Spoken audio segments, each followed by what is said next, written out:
parlerons pas de l'intellect de notre mère, ni de son caractère multidimensionnel, ni de sa casquette associative. Nous commencerons par parler de notre mère comme étant l'épouse de notre père.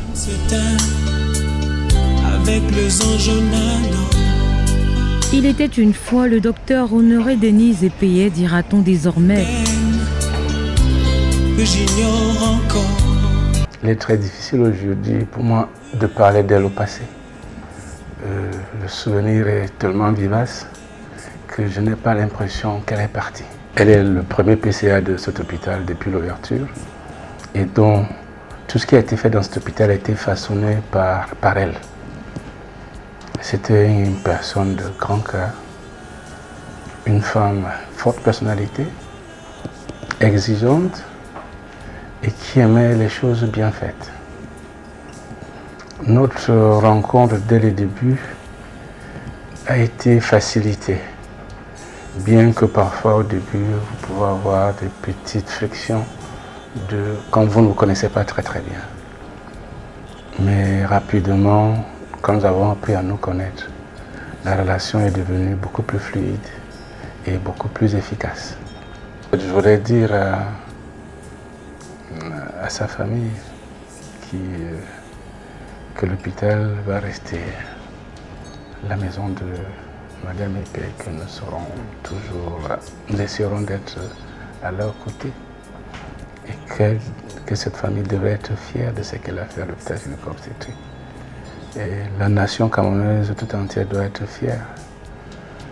On ne connaît pas très bien l'hôpital gynéco-obstétrique, mais la qualité de l'hôpital gynéco-obstétrique tient beaucoup aussi à la présence de ces dames au conseil d'administration. Je suis venu m'incliner devant sa dépouille, présenter des condoléances à sa famille, à tous ceux qu'elle a connus, qui lui ont été chers.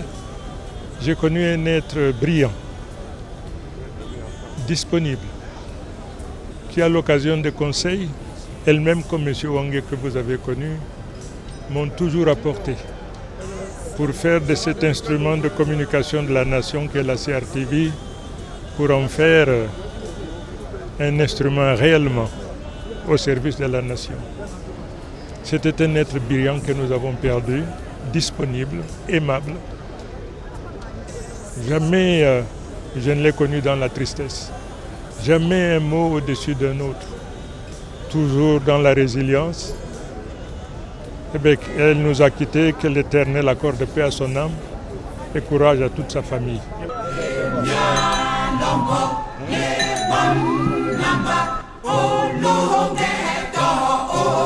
J'ai été l'attachée de Madame Epeye, son attachée de direction pendant 4 ans. Donc je parle de la période de 2018 à 2022. Et c'était dans le cadre de son rang de président du conseil d'administration de l'hôpital gynéco-obstétrique et pédiatrique de Douala. J'arrive auprès d'elle et je découvre déjà une maman. Déjà, elle commence par me dire, tu connais comment je m'appelle?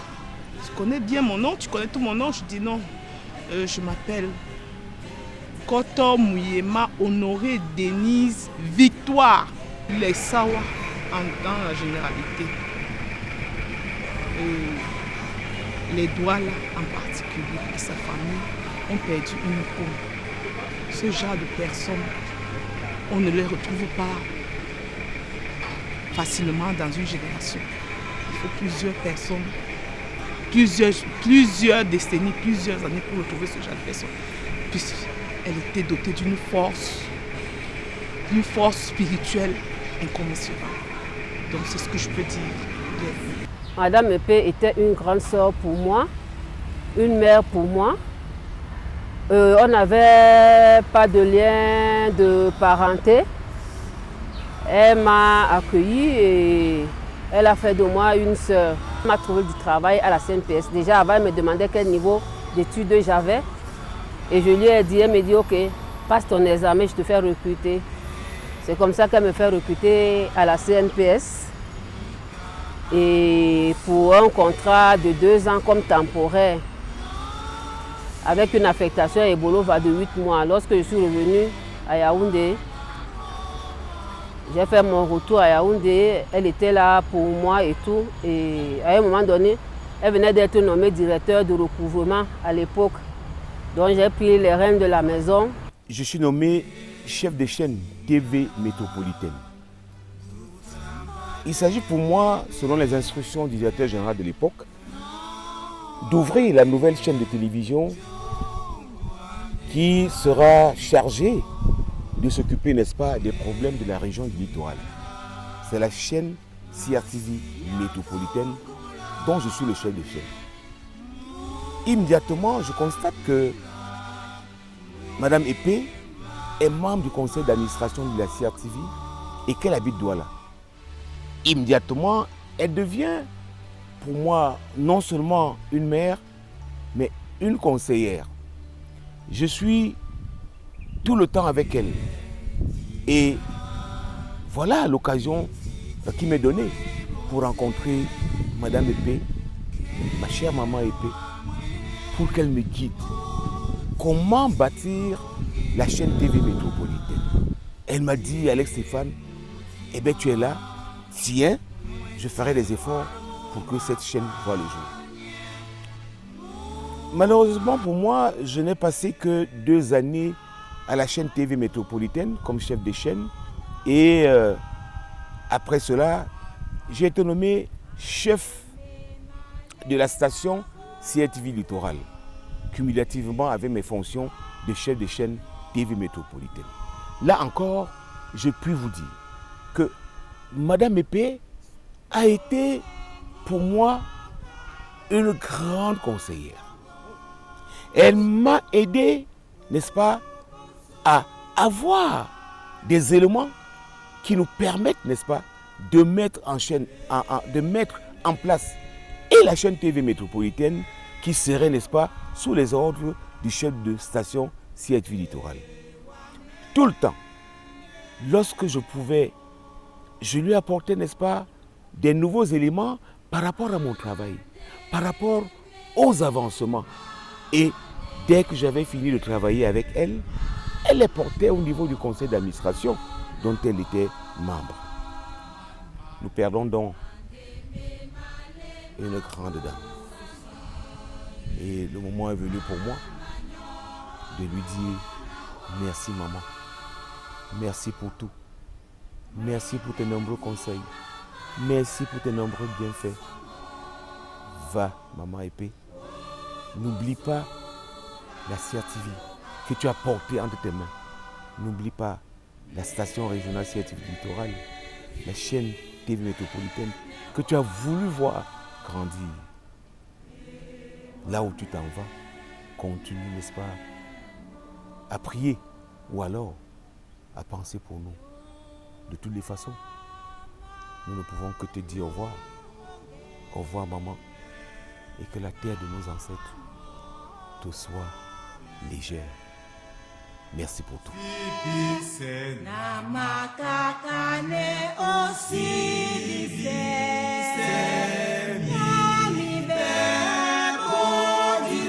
Je dois dire que c'était une grande sœur, mais c'était également une amie. Notre complicité n'est pas discutable. La complicité exigeait aussi la rigueur. Bien qu'on était très complices, on était aussi rigoureux l'un vis-à-vis de l'autre. Nous avons la particularité que nous sommes nés le même jour et le même mois. Donc nous fêtions toujours nos anniversaires ensemble. Lorsque je suis au Cameroun, je les fêtais toujours avec elle. À distance, on se souhaitait ces anniversaires-là. Je dois dire que c'était une fausse jumelle, parce que sur l'essentiel, on était d'accord. Pratiquement sur l'essentiel. Mais lorsqu'on n'était pas aussi d'accord, le besoin se faisait ressentir. Et comme je n'avais pas ma langue, et je n'ai pas ma langue dans la poche, elle non plus, elle n'en avait pas, on pouvait se chauffer, ce qui est tout à fait normal, mais à condition que nous soyons dans la droiture. Ma sœur, elle est partie, elle me laisse, je ne peux pas dire le mot, parce que je suis plus touché. Vous êtes sans ignorer que nous venions de perdre notre maman il y a à peine 9 mois. La maman, elle est partie à 93 ans. On se dit c'est normal, les enfants doivent enterrer les mamans. À 93 ans aussi, c'est une grâce. Nous avions espéré jusqu'ici que dans la fratrie, maman, tous ses enfants étaient vivants. Et rien ne prédestinait à ce que précipitamment notre sœur aînée parte de cette manière. Maintenant, qu'est-ce qui nous reste? Parce que c'est ce qui nous reste. Qu'est-ce qui nous reste? Pour moi, pour ma part, c'est un grand vide. C'est un grand vide parce que elle était à la fois ma sœur, mais elle était aussi ma maman. C'est-à-dire que les conseils que j'aurais souhaité recevoir de notre mère, je les recevais aussi d'elle. Comme tout, moi-même, je lui donnais aussi des conseils. Je suis un peu démuni. Je suis plus touché, bien que notre mère nous ait laissés, elle étant dans la maladie. Elle me disait tantôt, oui, je vais en France, mais je ne suis pas sûr que je vais revenir. Peut-être que je ne serai même pas au deuil de maman. Dieu en a voulu autrement, elle était là. Mais on ne savait pas que, quelque temps après, elle allait partir. Je dois également dire que durant toute cette période de maladie, elle nous a montré une image très forte d'une femme brave, très forte, courageuse devant la maladie, qui a gardé le moral, un mental fort. Mais jusqu'au bout, elle a combattu. Je ne veux pas spolier la phrase ou le verset, mais elle a combattu le bon combat. À un moment donné, tous les enfants sont partis en Europe. Nous sommes restés ensemble. On est restés deux dans la maison parce que son mari aussi avait été affecté à Douala. On a dormi sur le même lit, on a mangé. On a formé vraiment une famille. Nous étions fidèles l'une envers l'autre.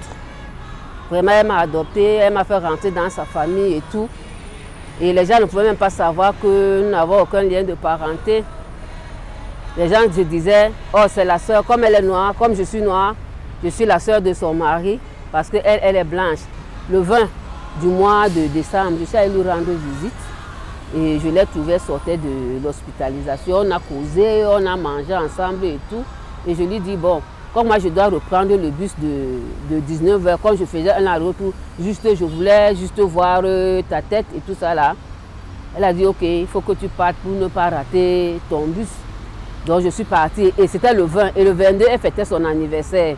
C'est 73 ans. Elle me dit, bon, j'ai mon anniversaire le 22, mais je sais que toi, tu ne seras pas là, mais il y aura beaucoup de gens. Et ce jour, il y avait des gens à la maison à qui elle disait, venez le 22 parce que moi, je vais couper mon gâteau, je vais fêter mes 73 ans et tout. La fête est passée, je crois 3 jours après, ou le 24, ou le 26. Comme je ne l'avais pas appelé pour lui demander comment elle allait ou pour lui souhaiter un joyeux Noël, elle-même, elle m'appelle. Parce qu'elle m'appelait Tata Blandine, tout le monde m'appelait Tata Blandine. Elle me dit, bon Tata Blandine, voilà, tout s'est bien passé, l'anniversaire s'est bien passé, j'étais très contente, tout le monde était là, les petits-enfants étaient là et tout ça là, vraiment, tout s'est bien passé. Donc on est le 26. Le premier, je ne l'ai pas appelé, je voulais l'appeler, je ne l'ai pas appelé. Et le 2, je l'appelle, il était 13h09. Parce que je l'appelais Staïo comme tout le monde. Elle me dit, je n'entendais pas très bien ce qu'elle disait, mais elle me disait de la rappeler le soir. C'est sa fille Patricia qui prend le téléphone et qui me dit, Tata Blandine, maman demande de la rappeler le soir. 3 heures plus tard, c'est le couperet. On me dit qu'elle est décédée. Donc vraiment, j'ai été très très triste. Mais je ne l'oublierai jamais et je n'oublierai jamais ce qu'elle a pu faire dans ma vie. Maman avait beaucoup de surnoms et je pense que ça a commencé depuis son enfance parce que ça faisait partie du personnage. dans la famille, on l'appelait Sitaïo. Les amis intimes, plus ou moins camarades de classe, l'appelaient Mouta Moukala. Plus tard, dans sa vie professionnelle, elle a eu beaucoup d'autres surnoms, dont celui de la Dame de Fer, il me semble bien. Je crois, dans mes souvenirs d'enfant, je pense qu'on l'avait surnommée comme ça à son lieu de travail. Bon, pour nous, ces enfants, elle était tout simplement maman. Ce qui m'a toujours impressionné avec maman, quand j'étais enfant, souvent on allait à son lieu de travail, on allait à son bureau, et c'était l'aura, la prestance, le respect qu'elle imposait, et comme je disais, cette prestance-là qu'elle dégageait autour d'elle. Il y avait beaucoup de respect par rapport à ses collaborateurs, à ses collègues. Pourtant, c'était une femme. Mais toujours, il y avait ce respect-là qui l'accompagnait. Ça m'a toujours impressionné. Même aujourd'hui encore, c'est quelque chose qui me reste en mémoire. Mais autant maman était une femme moderne, c'est-à-dire que active, travailleuse, autant à la maison c'était aussi une femme au foyer à qui on ne pouvait rien reprocher.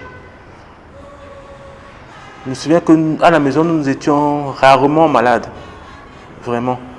Bon, c'est moi qui la dérangeais un peu parce que quand j'étais enfant, je suis asthmatique, donc je la dérangeais souvent un peu. Parfois je faisais des crises d'asthme. Moi je voudrais retenir qu'elle n'a pas eu le temps de souffrir finalement. Parce que son départ était à la faveur d'un traitement qu'elle n'a pas supporté. Mais elle n'a pas eu le temps de souffrir. Et je voudrais retenir d'elle cette image de femme forte qui se bat contre l'adversité, quelle que soit la situation. Elle nous a inculqué ça. Et c'est vraiment ce que je voudrais retenir de maman. Merci. Si on me demandait de parler à cœur ouvert de ma maman, je dirais que c'était une personne proche de ses enfants. Elle ne communiquait pas forcément sur tout ce qu'elle faisait, mais elle avait à cœur de nous dire l'essentiel, de nous dire ce qui était primordial et de nous garder sur le chemin. Le chemin parce que quand on grandit, on vieillit, on mûrit, il y a différentes routes qu'on peut emprunter pour se développer, pour grandir. Et toutes ne sont pas bonnes. Donc notre maman prenait de son temps et de son affection pour se rassurer qu'on est sur le bon chemin et qu'on garde les valeurs qu'on nous a transmises comme étant notre phare. Donc pour moi, ma maman était un phare, c'était un repère, c'était un pilier, un soutien. Bref, c'était une maman. C'était une maman, sauf que en plus, elle avait les casquettes médiatiques, politiques. Mais c'était une maman avant tout, comme on en connaît, avec tout ce que ça comporte. Lors de mon mariage coutumier,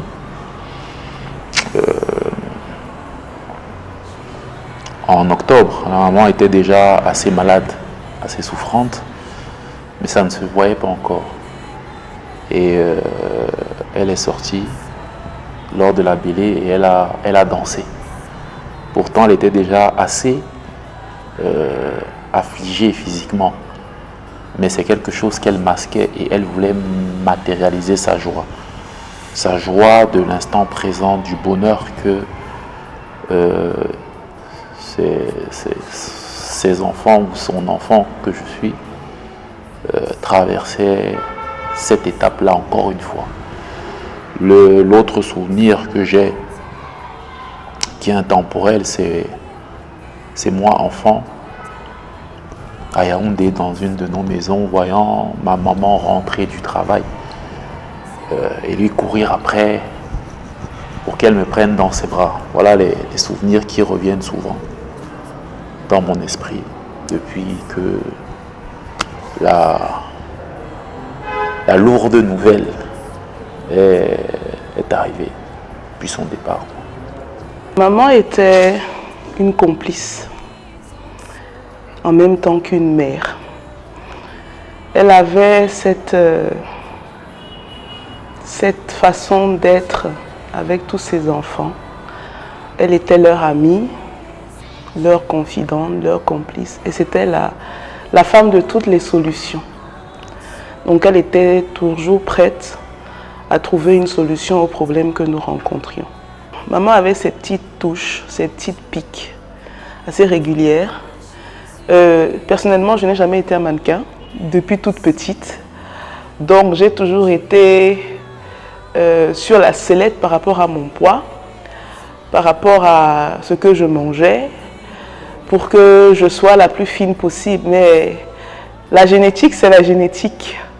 Je ressemble à ma mère, bien qu'elle me dise qu'à son jeune âge, elle était mince. Mais je ressemble aussi à mes tantes paternelles qui n'ont jamais été des mannequins. Donc, la combinaison de ces deux gènes font que naturellement, je n'ai jamais été très fine. Et elle ne manquait pas une occasion de me rappeler que je pouvais faire des efforts au niveau de mon poids. Et je lui disais qu'on n'est pas obligé d'être tous mannequins. Il fallait bien les grosses pour ceux qui aiment les femmes un peu fortes. Donc, puis j'ai pendant longtemps eu une acné récalcitrante. Et elle avait des théories fantastiques sur l'origine de mes boutons. La dernière était que peut-être que c'est parce que je mangeais l'ananas, comme l'ananas a les taches quand on le pèle, que je devais arrêter de manger l'ananas pour arrêter d'avoir des boutons. Donc maman avait ces petites vannes, ces petites touches, qu'avec le temps j'ai appris à prendre, je ne vais pas dire à la légère, mais j'ai appris à les prendre avec du recul, justement pour qu'on ne se fâche pas. Parce que toute une vie, j'ai plus de 40 ans aujourd'hui, toute une vie à recevoir des pics sur mon poids et sur mes boutons, si je n'avais pas relativisé, je crois qu'on aurait clashé souvent. Donc j'ai fini par, ça a fini par être une blague entre nous. Quand elle me lançait une pique, je lui lançais une contre-pique et puis ça se terminait avec des éclats de rire. Pour parler de moi, utilise le prénom avec lequel tu m'as toujours appelé. Parle de moi simplement. J'ai connu Madame Ipé il y a à peu près une vingtaine d'années. Je venais de rentrer au Cameroun et nous nous sommes rencontrés dans le cadre d'une activité. J'étais invitée par une connaissance commune et je me souviens que ce jour-là, quand j'ai rencontré Madame Ipé, j'étais éblouie par sa stature, son aisance, son éloquence, sa capacité à aborder les gens. Dès qu'on lui a dit que j'étais une fille de Bonanjo, puisqu'elle était de Bonambela, elle est venue vers moi et m'a dit « Oh, j'adore le cabas que tu portes. » C'était ma première rencontre avec Madame Ipé sur le ton de la plaisanterie. J'étais très intimidée par son intervention et nous avons passé toute la journée ensemble. À la fin de la journée, j'ai eu comme l'impression que je la connaissais depuis des années. Le courant était passé si fortement que le lendemain, j'étais étonnée qu'elle ait demandé à notre connaissance commune de lui donner mon contact. Comme ça que je suis rentrée en contact avec Madame Ipé. Et je me souviens que pour lui faire plaisir, peut-être 5 ou 6 mois après, j'avais reproduit le modèle du cabas que je portais. Et je lui avais offert. Je pense que c'était le point de départ d'une très grande relation avec ma sœur. Madame Ipé était une très grande dame. Elle était grande en tout. En connaissance, elle était brillante, intelligente. En curiosité, elle était curieuse de tout savoir. Elle voulait s'enrichir. Tout l'enrichissait. En capacité de réaction, en solidarité, je n'ai pas vu une seule activité, une seule demande, une seule sollicitation à laquelle Madame Ipé n'a pas répondu. Nous avons cheminé ensemble sur le plan politique, sur le plan social, sur des questions culturelles. Madame Ipé, elle avait la main tendue. Elle donnait beaucoup. Elle se donnait. Elle s'investissait pour les gens. C'était sa principale, pour moi, qualité. Sur le plan du caractère, Madame Ipé n'était pas rancunière. Parce que même dans notre grande relation, il est arrivé parfois que nous ayons des points de divergence. Mais une fois qu'on s'était expliqué, c'était terminé, on repartait comme si rien n'avait existé auparavant. L'année dernière, c'était au mois d'avril, quand Madame Ipé a commencé à être malade, j'étais à un déplacement, j'étais au Canada. Avec le décalage horaire, elle était en France et elle m'a appelé. Il devait être 3h du matin au Canada pour me dire qu'elle ne se sentait pas bien. Alors, comme c'est une dame qui avait beaucoup d'humour et qui plaisantait beaucoup, elle m'a dit, je vais mourir. Je dis, mais non, qu'est-ce qui se passe? Tu ne peux pas m'appeler à 3h du matin pour me dire que tu vas mourir. Qu'est-ce qui va te tuer? Tu ne peux pas mourir? Non, tu n'as pas encore l'âge de départ. Elle m'a expliqué, nous avons échangé au téléphone, elle ne se sentait pas bien. Et comme à l'accoutumée, j'ai essayé de la remonter comme je pouvais. Alors, par la grâce de Dieu, elle est quand même revenue au Cameroun, puisqu'elle a organisé les obsèques de sa maman. Et nous avions tous l'impression qu'elle allait mieux. Quelque temps après, moi-même j'ai eu quelques soucis de santé, donc je l'ai perdu de vue, si on peut dire perdu de vue, parce qu'on est resté presque 1 mois et demi sans se parler. Mais j'ai constaté que vers le mois de novembre, elle n'arrêtait pas de m'appeler. Elle m'envoyait des messages, mais qu'est-ce qui se passe? Je n'ai pas de tes nouvelles, tu veux venir me voir quand je serai décédée et tout. Alors j'ai décidé, malgré mon état, de l'appeler pour lui demander ce qui n'allait pas. Alors, mais comme en même temps, je savais qu'elle aimait trop plaisanter, elle aimait relativiser toutes les situations, même les plus graves. Elle m'a dit, non, non, non, il faut que tu viennes me voir. Je dis, ok, je viens te voir, ma soeur. Et je suis allée la voir à la mi-décembre.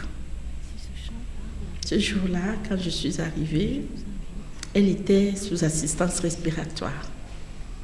Et elle avait sa bonbonne d'oxygène. J'ai passé 2 heures avec elle, chez elle.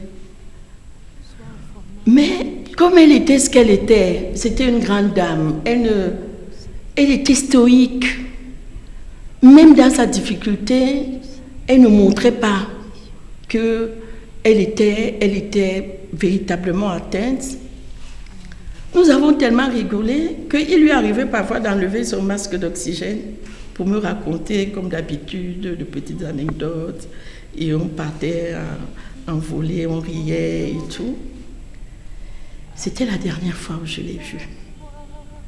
C'était la dernière fois parce que ce jour-là, quand je suis partie, j'avais pris l'engagement de revenir quelques temps après. Mais des contraintes familiales et d'autres malheurs que nous avons eus dans la famille autour du 17 décembre ne m'ont pas permis de revenir. Et j'avoue que il faut accepter qu'elle est partie. Mais j'ai du mal à imaginer qu'elle soit partie. Parce que même dans son état de maladie, quand moi je l'ai vue au mois de décembre, c'est vrai que la mort ne prévient pas. Elle ne prévient pas. Mais je n'avais pas le sentiment qu'elle partirait aussitôt. C'est très difficile pour moi. Et puisque chacun va quand Dieu l'a décidé, je partirai aussi. Mais elle me laisse un très grand vide parce que je l'ai rencontrée dans le parti à la veille d'un renouvellement des organes de base. Et nous convoitions la section OFRDP Sévoury 1. Elle comme présidente de ce bureau et moi comme vice-présidente. Nous avions composé notre liste et nous étions prêts à aller relever le défi parce que nous avions constaté que la femme politique au niveau de la section OFRDP Sévoury 1 était un peu marginalisée. Et nous avions une autre vision de la politique et nous voulions la faire à l'américaine, en apprenant à pêcher à chaque femme au lieu de lui donner du pain tous les jours. Nous avions prévu des machines à coudre avec du matériel et un fonds de démarrage pour chaque sous-section. Et nous étions très heureuses de préparer cette campagne et de gagner cette élection. Malheureusement, nous l'avions perdue parce que nous avons constaté que les gens aiment peut-être beaucoup plus celui qui leur donne un bout de pain chaque jour et les méprise quand il n'a plus besoin d'elle. Nous avons donc travaillé ensemble au point où j'habitais Bali et elle, Bonadi, bon, je me suis presque installée chez elle pour que nous soyons toujours prêts à bâtir des stratégies. Et c'est là où je me suis rapprochée d'une personne que j'ai connue plus jeune, mais dont je n'étais pas très proche. Parce que sa maman étant une chrétienne d'obédience de l'Union des Églises Baptistes du Cameroun avec moi, j'étais très souvent ensemble et je rencontrais ses enfants, sa fille, dont sa fille. Et son époux également étant un enfant de Bonadi, bon, moi aussi, né à Bonadi, bon, je connaissais, mais nous nous sommes éloignés avec les études, chacun est parti de son côté. On s'est donc retrouvés et ça nous faisait plaisir de nous souvenir de temps en temps de notre enfance, de notre jeunesse et nos passions des nuits à causer, à commenter, à rire. Et ces fous rires vont me manquer tellement. Et elle était toujours confiante que je sois là quand il y a un événement qui la concernait. Parce qu'elle savait que j'étais ses yeux, j'étais ses oreilles. Et après, je lui disais tout ce que j'ai observé. Je commentais les moindres choses qui lui donnaient un peu plus de vision sur son attitude à elle, si elle a été positive, si elle était négative. Je lui disais, je lui faisais mes remarques, mon commentaire, et elle m'aimait beaucoup parce que ce côté-là lui manquait dans le monde, on a dit, administratif et politique qu'elle côtoyait au plus haut niveau. Donc, dans le parti, nous avons perdu une femme dynamique. Nous l'avons perdue une pionnière. Et vous savez comment elle est venue même chez vous, dans le conseil d'administration. C'est par son dynamisme. C'était ce genre de femme qui disait tout haut ce qu'elle pensait, tout bas, et que les autres pensaient tout bas. Donc, pour moi, nous pleurons et nous ne cesserons pas de pleurer Madame Denise Honoré Epé-Koto. C'est un exercice un peu difficile parce que parler de Madame Epé Honoré, ou Tamkala, comme on l'appelait, c'était une blanche, et au sens propre et figuré, puisque même dans ses manières, vraiment on sentait des manières assez raffinées. Et elle aimait bien qu'on l'appelle Mutamkala. Effectivement, c'est une grande perte pour notre communauté Akwa, Bonambela. Je l'ai connue bien. Et je peux situer cette connaissance en deux périodes.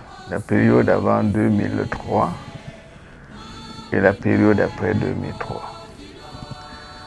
Avant 2003, bon, je la connaissais de loin. Elle travaillait cadre à la CNPS. Son époux était médecin, docteur Epé, que je connais. Donc dans ces milieux-là, je crois qu'il y a au moins des relations qui sont plus ou moins naturelles. Mais en 2003, quand on a intronisé le nouveau roi, chef supérieur du canton Akwa, la personne de Dindika Akwa III, le père de Louis Dindika actuellement, nous étions parmi les rares élites à être sollicités par le nouveau roi. Je peux citer quelques noms, parce que la liste n'est pas exhaustive, mais le cercle était quand même assez restreint, pour vous dire à quel point nous bénéficions donc des attentions et des sollicitations du nouveau chef. Il y a le professeur Ekambi Dibongé, le docteur Roger Mbassandiné, l'honorable Noah Collins, docteur Tony Fritz, et quelques rares femmes, parmi lesquelles il n'y avait pas plus de 2 ou 3, parmi lesquelles Madame Epé.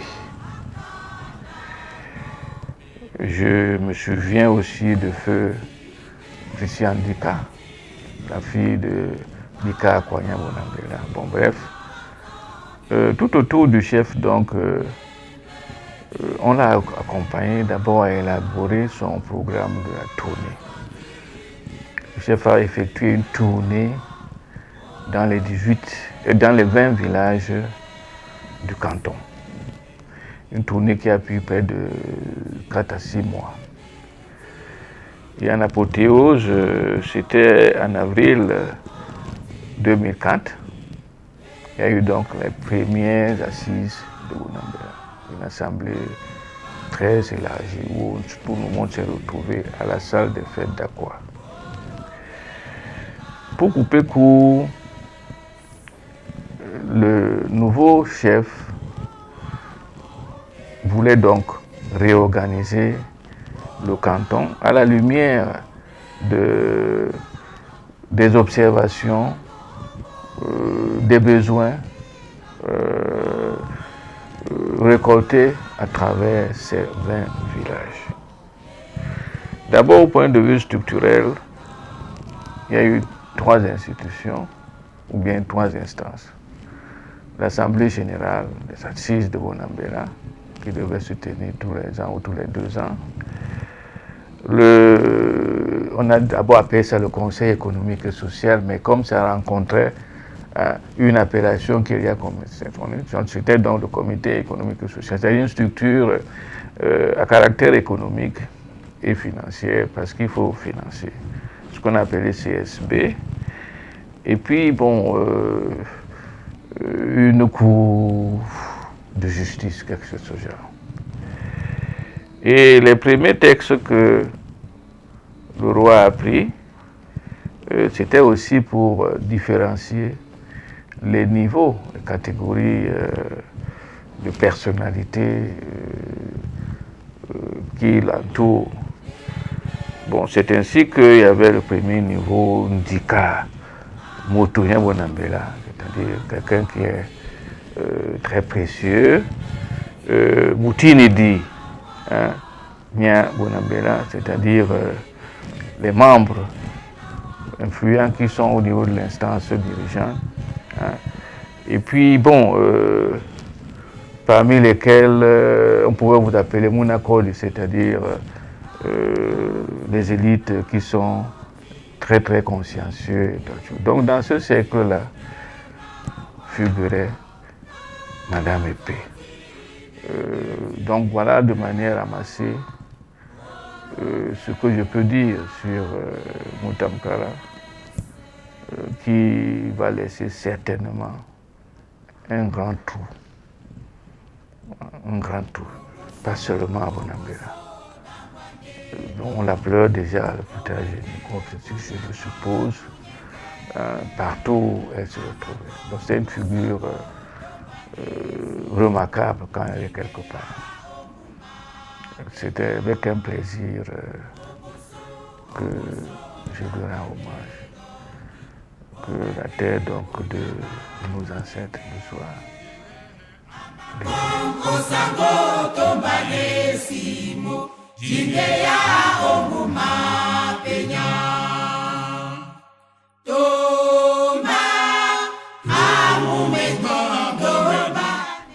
nous devons parler de notre amie, de notre grande sœur dans le passé.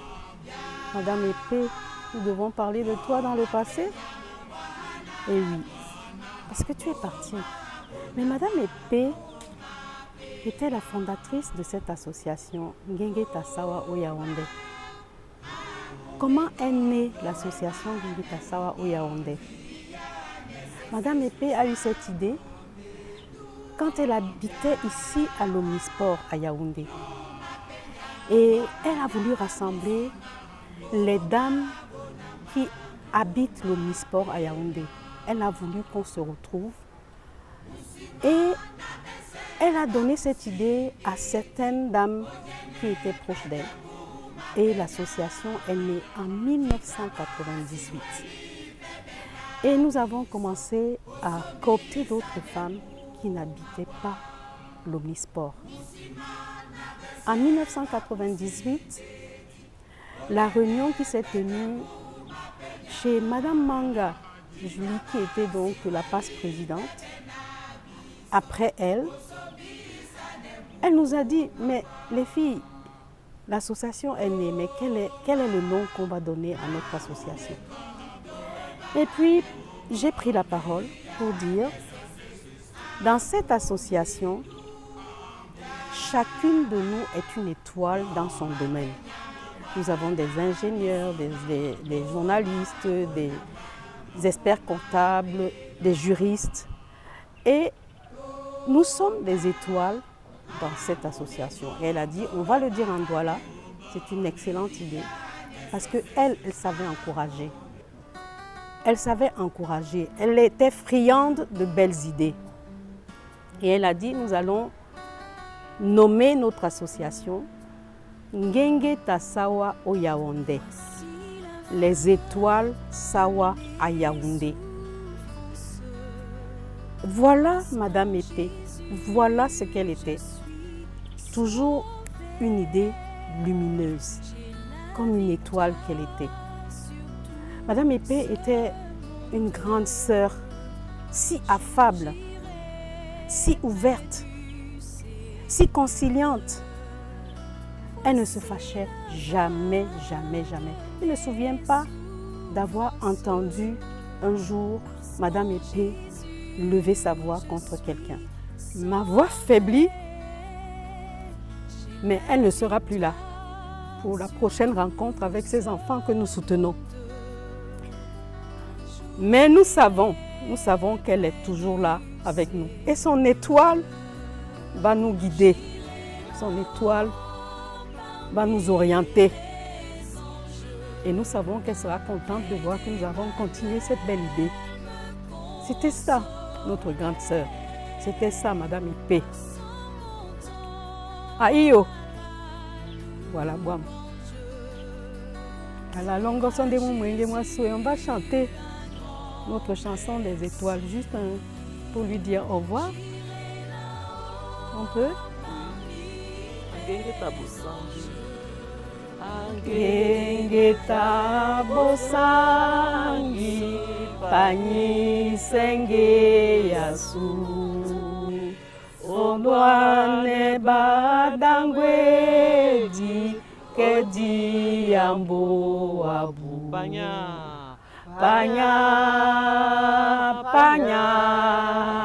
angenge tabosangi panya angenge tabosangi inyupanya wame. Madame Épée Honorée était une digne fille à quoi? Le moins qu'on puisse dire d'elle, c'est que c'était une très belle âme. Je l'ai connue dans le cadre familial, le cadre de la grande communauté des Bonambela. D'abord ici à Yaoundé, au sein de l'association Diakotone Landola Bonambela au Yaoundé, qui regroupe les fils et filles Bonambela résidant à Yaoundé. À l'époque, mon époux, maître Emmanuel Ependolo de regrettée mémoire, en était le président. Et elle était vice-présidente. Alors quand on se retrouvait, elle me disait que voilà, ce sont les Bonépéais qui dirigent l'association. Et elle se positionnait comme la Nyangwambo, c'est-à-dire la première épouse des Bonépéais. Et elle m'avait surnommé Ndongwa Mutu, Nya Bonépéais. Madame Épée était très intelligente, pétrie d'expérience. Elle était vraiment engagée dans tout ce qu'elle faisait qui touchait aussi bien son pays que son canton. C'était aussi une fervente chrétienne. Et je pense que, comme telle, elle a senti quelques jours avant sa mort que c'était la fin. Parce que Répondant à mes souhaits de joyeux anniversaire à elle adressé quelques jours avant, elle me disait « Je veux bien continuer à être la Nyangwamboa de Bonépéé, mais je sens mon corps me lâcher. Soutenez-moi dans la prière, vraiment, priez, priez. Je veux encore être avec vous, mais ça ne va pas, je ne me sens pas. Je ne sens pas mon corps. » Et puis, quelques jours après, elle s'est endormie dans le Seigneur. Que son âme repose en paix. Si je peux lui dire quelque chose, c'est que elle va nous manquer. D'ailleurs, elle nous manque déjà. Elle nous manque déjà. Nyangwamboa,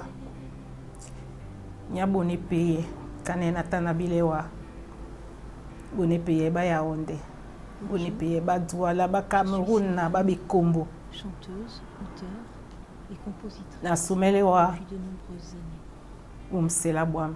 Les chants que je compose Nyangadou, sont la traduction en mots Mabambambe Bongo, de mes expériences de vie. Tobo Tobo, Min Mabonambela. Ina ubole dino na kodi nyese miwa miwa.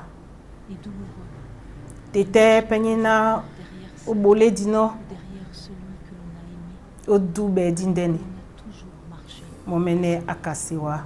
J'ai écrit ce chant Umsela la bundia. parce que la mort provoque Na o munyenge. Musibensu. les plus Disabandulu bongo intimes, bese. les plus ultimes Timongelewa. Le fil n'est pas rompu. Qu'est-ce que la mort, sinon un passage? Relativise et laisse couler toutes les agressions de la vie. Pense et parle toujours de moi, autour de toi, et tu verras, tout ira bien. Tu sais, je t'entends. Je ne suis pas loin. Je suis là, juste de l'autre côté. Oui, je sais que l'amour est plus fort que la mort. Et jusqu'à mon dernier jour, je t'aimerai toujours si fort. Oui, je sais